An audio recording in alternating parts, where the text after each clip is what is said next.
అండి, నమస్తే. నేను Shanti. Welcome to Shanti USA stories.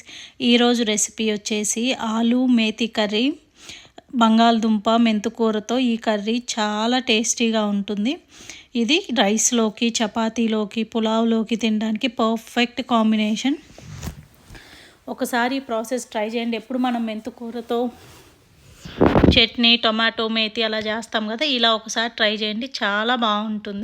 దీంట్లో మసాలా కోసం వేరుశనగ గుండ్లు, నువ్వులు ఇవి కొంచెం ఫ్రై చేసుకోవాలి. దీంట్లో ఇవి కుక్ చేసుకునేటప్పుడు మనం కొంచెం శనగపిండి కూడా యాడ్ చేసుకోవాలి. ఇది ఆలు మేతి కర్రీలో మంచి గ్రేవీ టెక్స్చర్ని ఇస్తుంది. ఈ వేరుశనగ పప్పులు, నువ్వులు, శనగపిండి కొంచెం ఫ్రై అయ్యేంత వరకు కుక్ చేసుకోవాలి. ఇలా ఇవి ఫ్రై అయిన తర్వాత ఇలా మిక్సీ చేసి పక్కన పెట్టేసుకోవాలి. ఇప్పుడు కుకింగ్ ప్రాసెస్కి కడాయిలో కొంచెం ఆయిల్ యాడ్ చేసి ఆవాలు, జీలకర్ర యాడ్ చేసుకోవాలి. ఇవి కొంచెం కుక్ అయిన తర్వాత పచ్చిమిర్చి, ఆనియన్ యాడ్ చేసుకోవాలి. ఈ పచ్చిమిర్చి, ఆనియన్లో కర్రీకి సరిపోను సాల్ట్ ఒకేసారి ఇక్కడే యాడ్ చేస్తున్నాను. ఒక 1 స్పూన్ సాల్ట్ యాడ్ చేసి కొంచెం పసుపు యాడ్ చేస్తున్నాను.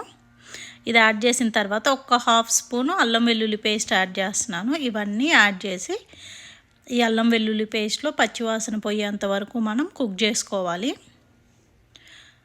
ఇలా మొత్తం ఫ్రై అవ్వాలి. ఇలా ఫ్రై అయిన తర్వాత మనం కట్ చేసి పెట్టుకున్న బంగాళదుంప ముక్కల్ని యాడ్ చేసుకోవాలి.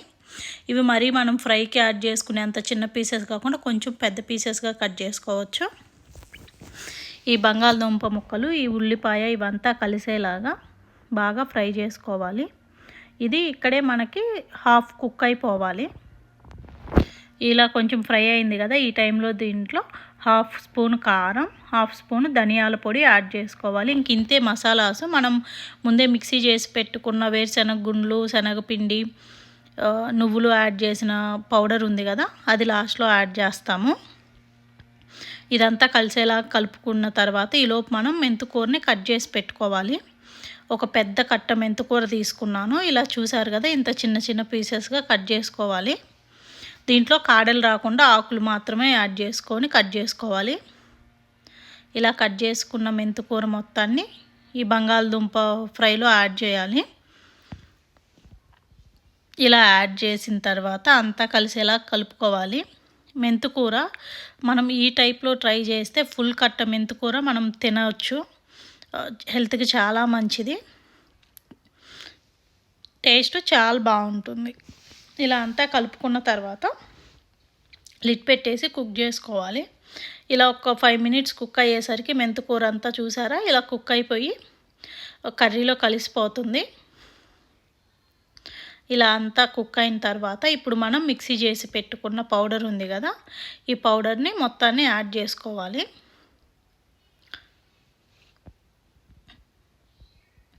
ఇది ఇలా అంతా యాడ్ అయిన తర్వాత అంతా కలిపేసేయాలి. కర్రీలో కలిసిపోయేలాగా ఈ పొడి మొత్తం కలుపుకోవాలి.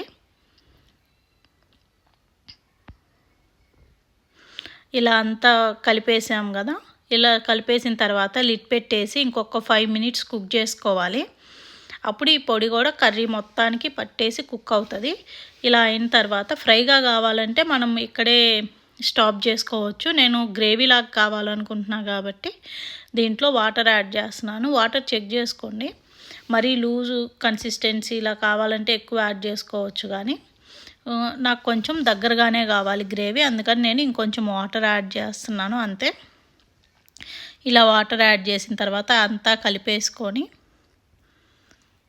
చూసారు కదా, ఇలా అంతా కలిపి ఇప్పుడు లిడ్ పెట్టేసి ఇంకొక 5 మినిట్స్ మనం కుక్ చేసుకోవాలి. చూసారా, కర్రీలోంచి ఆయిల్ బయటికి రావడం స్టార్ట్ అయింది.